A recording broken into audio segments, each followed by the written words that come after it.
Ayan yoro, yan. Puro hinog. Oh, nahulog na lang. Hindi na nga na sinungkit, nalaglag na lang. Mailiit yan.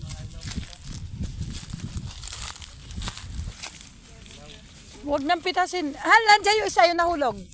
Sayang yun, yung gumulong diyan.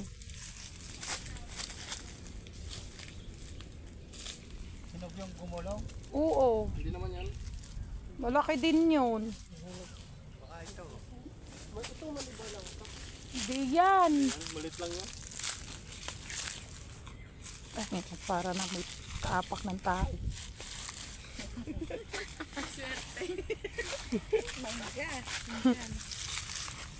Di ba kayo manguha sa maliit? Yun o. Ay, malihilaw yun yan. Malalaki yan. Kahit saan naman mayroon.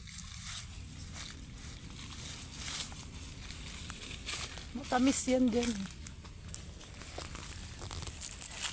Ilang hectares to? Babayaran mo na?